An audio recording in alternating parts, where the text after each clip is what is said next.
Kodi mmadziwa kuti foni yanuyo siku lina lake itha kuzapulumutsa moyo wanuwo? Tingweriza kuti inuyo mwagwiridwa vuto lina lake, komano foni yanuyo ili ndi zimapateni zikulukulu, zima password zomwe anthu sangathe kupanga niloko kuti ayimbire wachibale wanu. Ndi foni yanuyo ili ndi kaficha kamene kako kuti siku lina lake katha kuzapulumutsa moyo wanu. Ndi tatiye tionetseni kuti kaficha kamene kaka ndikatiko. Ndiye kuti ficha imeneyi muyipeze mwachangu, mungopanga lock foni yanuyo.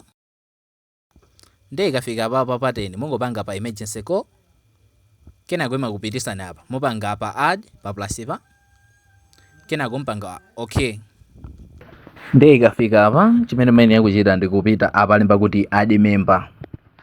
Ikafika apa masankha contact imene mufuna kuti mupange add kumene koko. Ndiye mutha kupanga add contact imene ili yofunikira kwambiri, mwina ya makolo anu, achibale anu, ndiye kuti ineso ndingoyikako ina kuti muone.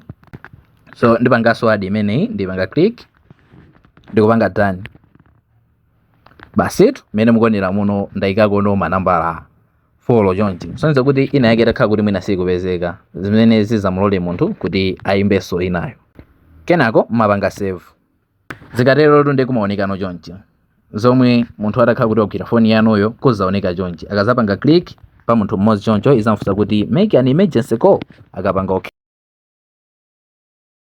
Ngati kaficha kamene kaka inuyo simangagwiritsa ntchito mfoni mwanomo, musatenge nthawi. Pompano pitani mukayikeko ma contacts anthu ofunikira achibale yanu. Ndicho tinga chakuti mukazagwiridwa vuto anthu asazavutike, asazasowe mtengo ogwira, azangopita ku emergency call ndikuwayimbira. Basitu ndiye ngati mufuna kuti ma videos ngati amene wawa asamakuphonyeni, osayiwala kupanga follow. Tiye tionenso video yotsatira.